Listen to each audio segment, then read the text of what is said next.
नमस्कार दोस्तों, ई crystal channel पे आपका एक बार फिर से स्वागत है। दोस्तों, अब हम इस पोजीशन पर आ चुके हैं। अभी तक हमने इतने कंसेप्ट डिस्कस कर लिए हैं कि जिसके बेसिस पे अब हम रेगुलर एक्सप्रेशंस की डेफिनेशन को समझते हैं। ठीक है, तो स्टार्ट करते हैं हम डेफिनेशन ऑफ रेगुलर एक्सप्रेशन। देखिए, अभी तक आपने नोटिस किया होगा कि जो रेगुलर एक्सप्रेशंस जितने भी आपने डिजाइन किए थे उसमें कौन कौन से सिंबल्स यूज में आ रहे थे। अगर आप ये पहली दो लाइनें स्टडी करेंगे तो आप नोटिस करिएगा कि कौन कौन से सिंबल्स यूज में आ रहे थे। तो आप देखिएगा, the symbols that appear in regular expressions are the symbols of the alphabet sigma. जो अल्फाबेट सिग्मा, अगर मेरे को आपके पास अल्फाबेट गिवन है a, b, तो रेगुलर एक्सप्रेशन में इसके सिंबल्स यूज में आ रहे थे।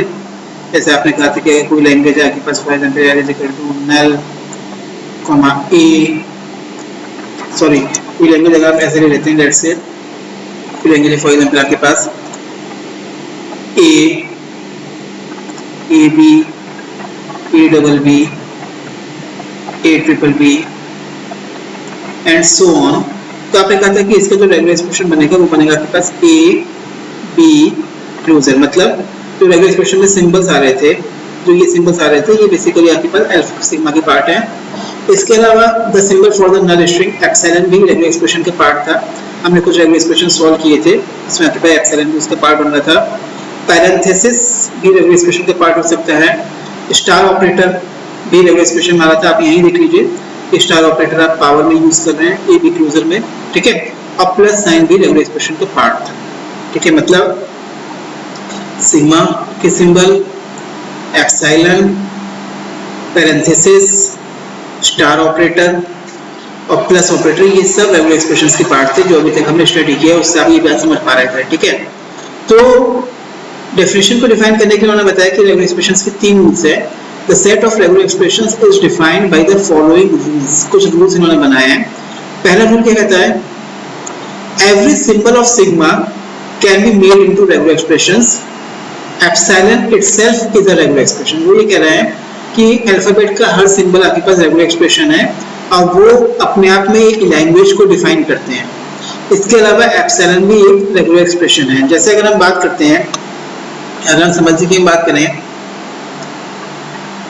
तो आप ये कह सकते हो कि मान लीजिए पहला रूल आपसे ये कह रहा है कि अगर आपके पास अल्फाबेट गिवन है, let's say sigma comma A comma B, तो वो कह रहा है कि epsilon symbol of sigma can be made into regular expression. मतलब कि अगर कोई रेगुलर एक्सप्रेशन आप बोलना है ए, तो ये भी अपने आप में एक रेगुलर एक्सप्रेशन होगा। अगर कोई रेगुलर एक्सप्रेशन आप बोलते हैं बी, मतलब जो इसके सिंबल्स हैं वो भी अपने आप में एक रेगुलर एक्सप्रेशन होगा।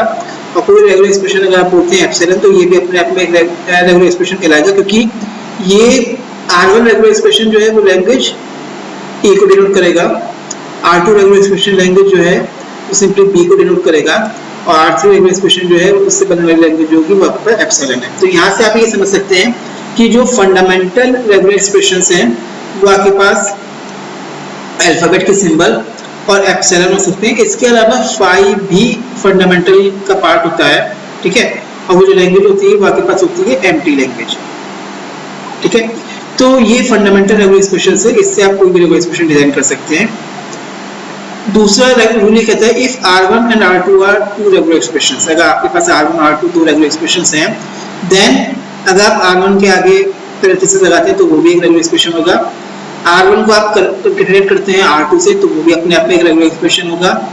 R1 का अगर आप यूनियन करते हैं, प्लस ऑपरेटर यूनियन की तरह करता है तो वो भी रेगुलर एक्सप्रेशन होगा। वो आप देख सकते हैं, इसके एग्जांपल जो मैंने बताया था a प्लस b से, मैंने कहा था कि जो उसकी लैंग्वेज होगी वो होगी आपके पास a कॉमा b।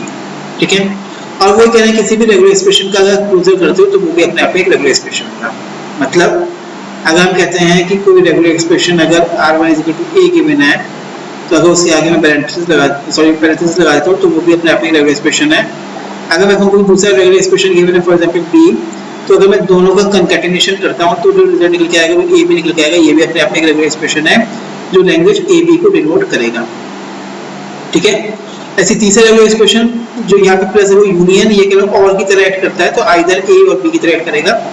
और फोर्थ है कि किसी भी रेगुलर एक्सप्रेशन का क्लोजर भी अपने आप में एक रेगुलर एक्सप्रेशन होता है। मतलब अगर कोई रेगुलर एक्सप्रेशन गिवन है आपके पास a, तो अगर मैं इसका क्लोजर करता हूँ और उससे कोई एक नया रेगुलर एक्सप्रेशन बन के आता है, ठीक है, तो वो ए क्लोजर होगा, और ए क्लोजर को आप देखोगे तो आपके पास हो जाएगा epsilon comma A comma double A comma triple A and so on, ठीक है। तो ये भी अपने आप में एक रेगुलर एक्सप्रेशन है।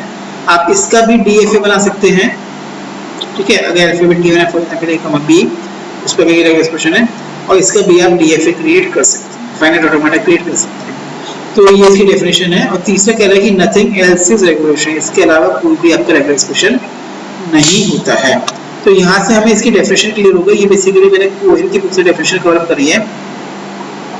तो आप सिंपली कह सकते हो कि अगर हम डेफिनेशन की बात करें तो आप कह सकते हैं कि अल्फाबेट का कोई भी सिंबल रेगुलर एक्सप्रेशन होता है, इसके अलावा एप्सिलॉन भी रेगुलर एक्सप्रेशन होता है, और एम्प्टी सेट फाई भी रेगुलर एक्सप्रेशन की तरह होता है। इसके अलावा वो ये कह रहे हैं कि आपके पास दो रेगुलर एक्सप्रेशन R1 और R2 गिवन है, तो ये कह रहे हैं कि R1 का कंकैटिनेशन R2 से भी एक रेगुलर एक्सप्रेशन होगा, मतलब ये भी एक लैंग्वेज डिफाइन करेगा। इसके लिए आप फाइनाइट ऑटोमेटा बना सकते हैं। दो रेगुलर एक्सप्रेशन को अगर आप प्लस करते हैं तो आइदर R1 और R2 ये भी रेगुलर एक्सप्रेशन होगा। किसी भी रेगुलर एक्सप्रेशन का क्लोजर भी रेगुलर एक्सप्रेशन होता है, और रेगुलर एक्सप्रेशन क्या आएगा, आप ब्रैकेट अप्लाई करते हो तो वो भी रेगुलर एक्सप्रेशन निकल के आएगा। इसके अलावा कोई भी चीज आपकी रेगुलर एक्सप्रेशन नहीं होती है। अभी तक जो हमने प्रीवियस एग्जांपल्स करे हैं उससे आप ये चीज नोटिस कर सकते हैं। इसी डेफिनेशन को अगर हम थोड़ा दूसरे तरीके से समझाएं, जो कोलमैन की बुक में लिखी हुई है, उसके अकॉर्डिंगली अगर हम बात करें तो उन्होंने बहुत सिंपल समझाया है another definition of regular expression. तो यहाँ पे जो 4 पॉइंट है, ये फर्स्ट पॉइंट है, ये सेकंड पॉइंट है, ये थर्ड पॉइंट है, और ये फोर्थ पॉइंट है, तो ये ऑटोमेटिकली आपकी रेगुलर एक्सप्रेशन की डेफिनेशन की बात करते हैं, ठीक है। तो अगर हम बात करते हैं क्या कहते हैं फर्स्ट रूल की, तो आप कह सकते हो पहला स्टेटमेंट उन्होंने क्या दे रखा है, अगर आप पढ़ोगे वो कह रहे हैं कि phi is a regular expression and denotes empty set और लैंग्वेज, आप कह सकते हो। मतलब अगर हम पहले रूल को डिफाइन करें तो वो ये कहना चाहते हैं कि अगर आपके पास मान लीजिए कोई अल्फाबेट गिवन है ए कॉमा बी, और आपने कोई इस पे एक रेगुलर एक्सप्रेशन डिफाइन किया, let's say R1 equal to 5, तो ये एक एम्प्टी सेट, ये एम्प्टी लैंग्वेज को डिनोट करता है, और जो इसकी लैंग्वेज होती है वो आपके पास होती है 5,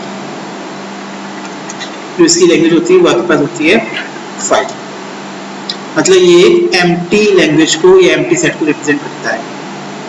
दूसरा वो कह रहा है कि epsilon is a regular expression and denotes the set epsilon. दूसरा ये कह रहे हैं कि अगर आपने कोई रेगुलर एक्सप्रेशन डिफाइन किया एप्सिलॉन, कोई रेगुलर एक्सप्रेशन डिफाइन किया एप्सिलॉन, तो उससे बनने वाली जो लैंग्वेज होगी, ये जो सेट होगा वो आपके पास एप्सिलॉन होगा, मतलब वन वर्ड लैंग्वेज कहलाएगी, और दैट इज एप्सिलॉन होगी, ठीक है, नल वर्ड होगा इसका पार्ट। तीसरा रूल कहता है कि for each A in sigma, मतलब सिग्मा में जो सिंबल्स आ रहे हैं, जैसे यहाँ पे ए और बी आ रहे हैं, तो for each A in sigma A is a regular expression and denotes the set ए।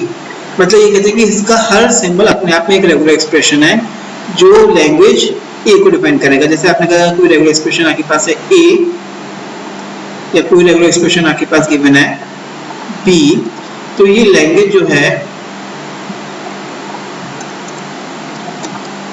वो लैंग्वेज अगर हम बात करें तो आप कह सकते हो कि जो इसकी लैंग्वेज होगी वो ए होगी, और इसकी जो लैंग्वेज होगी वो आपके पास बी होगी, ठीक है। और फोर्थ प्रॉपर्टी ये कहती है कि if R1 and R2 are two regular expressions की, जैसे आपने कहा कि इस पे अगर आपने कोई रेगुलर एक्सप्रेशन डिफाइन किया, लेट्स से ए बी क्लोजर, ठीक है, और कोई रेगुलर एक्सप्रेशन डिफाइन किया, लेट्स से ए बी, या ये कह लो कि कोई रेगुलर एक्सप्रेशन डिफाइन किया आपने पी, अल्फाबेट गिवन है आपके पास ए कॉमा बी, ठीक है। तो कह रहा है कि फोर्थ पॉइंट की बात करते हैं, R1 और R2 आर रेगुलर एक्सप्रेशंस, ठीक है, डिनोटिंग द लैंग्वेज L1 और L2, ठीक है।